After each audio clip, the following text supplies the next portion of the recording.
So in this lesson we're going to be talking about perpendicular lines and parallel lines.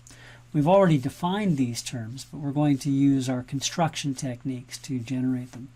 First I want to deal with the concept of perpendicular.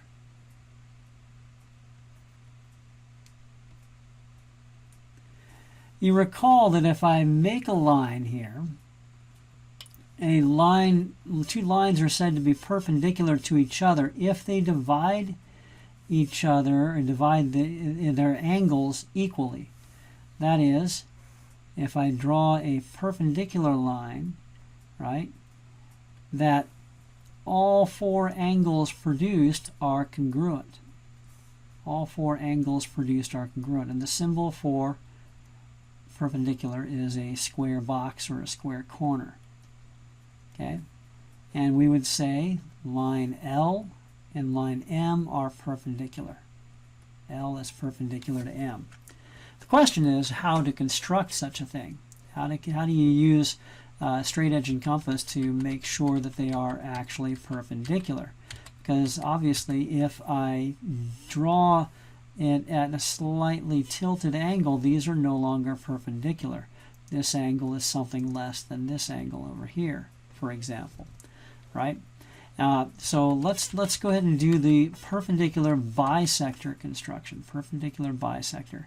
It's called the perpendicular bisector because it produces perpendicular angles, but it also bisects the segment that we started with. So I'm going to draw segment A, or point A, and point B, and I'm going to draw a segment AB. Segment AB. Okay. Segment AB. All right, and I want to draw a line that goes through segment AB, that goes through the midpoint, so it bisects AB, but it's also perpendicular to AB. All right, and so to do so here, I'm going to grab my compass. I'm going to put my compass on point A, and I'm going to open my compass so that the pencil is closer to B than to A. That's really important. I'll show you why here in just a moment. And I'm going to draw a nice long circular arc that extends both above and below segment AB. And then I'm going to put my compass point on B, and I'm going to draw a circular arc using the same compass setting. And you'll notice the two arcs intersect or cross each other. I'm going to label this point E and this point F, and I'm going to draw a line through E and F. Through E and F. So E and F. Line through E and F. Okay?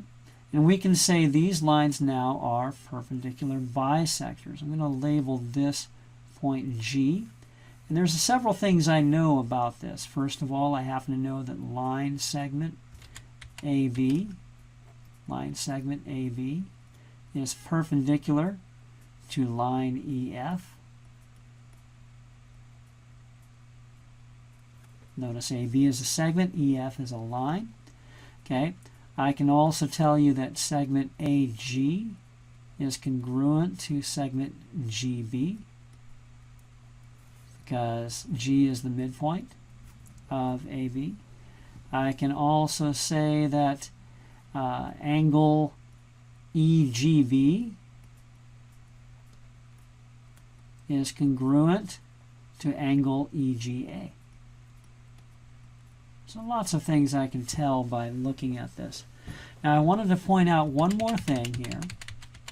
If I did not open the compass far enough, I want to show you what would happen. Boy, gave myself too many undos. Hopefully I can still undo it. Nope, can't undo it. Now I want to show you what happens if I don't open my compass far enough. Okay, so let's go ahead and start with segment AB. Okay, draw a segment AB.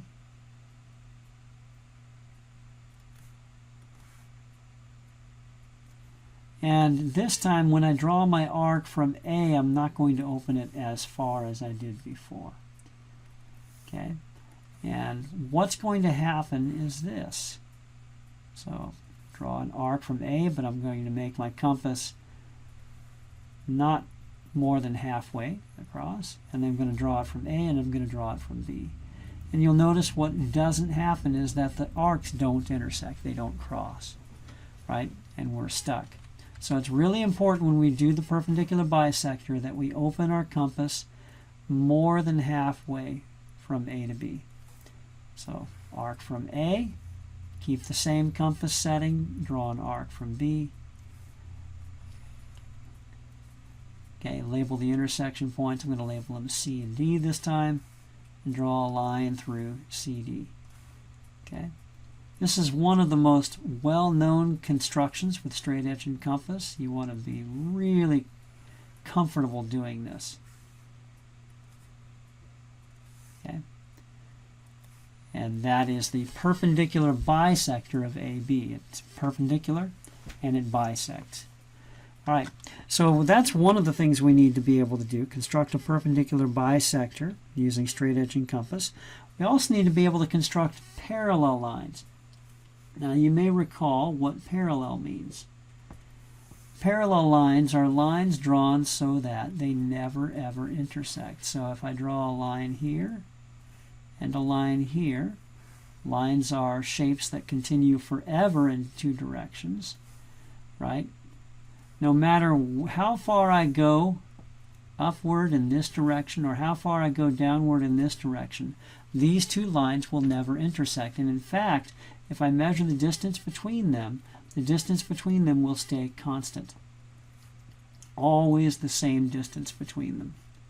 Okay, that's the concept of parallel, but the question we have is how do you construct parallel lines? And there's actually several different ways to do it. One method, and it's not given in the lesson, is I can draw two perpendiculars. So here we got a line, right? And I want to draw a perpendicular through this point. So I'm going to draw with my compass here. I'm going to measure an equal distance on both sides. Okay. I'm going to put my compass on one of the intersection points, open my compass a little further, draw an arc from that side, keep my compass setting the same, draw an arc from this side. And this now, if I draw a line through those two intersection points, is a perpendicular. You recognize hopefully the perpendicular bisector idea going on here, right? So these two lines are said to be perpendicular. Now if I put another point on this line right here, another point on that line, and I construct a perpendicular from that line, right, from that point, right here, measure an equal distance in both directions, open my compass size a little bit larger, okay, keep the same compass setting, okay, and then draw a line through those two intersection points.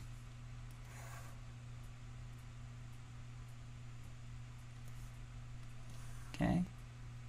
Then we can say a number of things, but I'm going to limit it to this. I'm going to call this point A, and this point B, and this point C, and this point D. We can say that AB, line AB, is parallel. Line AB is parallel, and notice the symbol for parallel is two parallel lines, parallel to CD, line CD. Line AB is parallel to line CD. So that's one method to construct perpendicular or parallels, construct parallels. Let's look at another one here. The easiest way to construct a line parallel to another is this. Let's start with a line, right? Start with a line and a point on the line. I'm going to label this point A. I'm just going to grab my compass, and I'm going to put my compass on point A. Okay? And I'm going to draw a circular arc right here. And I'm going to put a point on that circular arc. It can be really just about anywhere on the circular arc, and label it B. And the intersection between the arc and the line we're going to call C. And I'm going to keep my compass the same setting, keep it the same all the way through. I'm going to draw an arc over here and put my compass point on C and draw an arc over here. I'm going to label that intersection point D. And now I'm going to draw a line through B and D. And we won't get into proving this is true, but this line BD is parallel to line AC.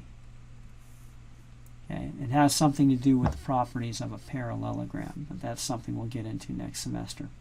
So ABAC, line AC, is parallel to line BD. Okay, so that's another method. That's the quickest way. It's just 1, 2, 3, 4, about 4 or 5 steps here to construct a line parallel, lines that are parallel. Okay, one more method here, and this is probably the best known technique here. Let's go up here. All right, so we're going to start with a line. Start with a line.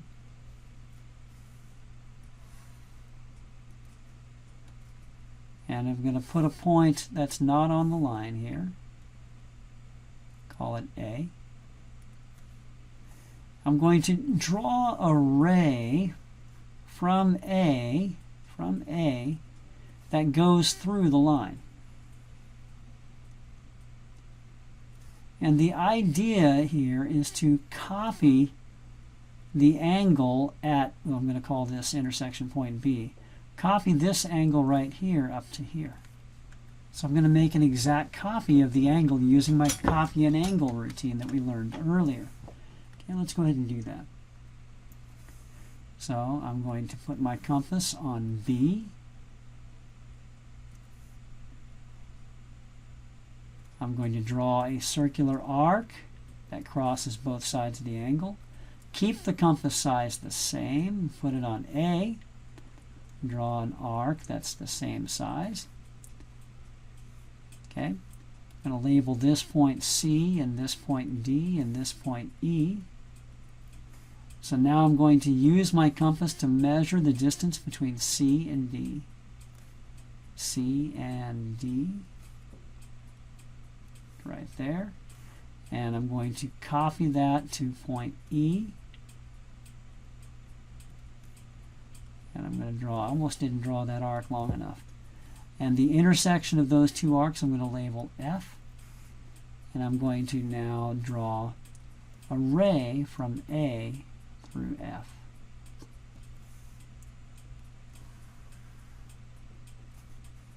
Ray from A through F. Okay? And we can say that angle EAF is congruent to angle, clean that up, is congruent to angle CBD. And we can say that line AF is parallel to line BD. Okay, and those are some of the ways that we can use to construct parallel lines.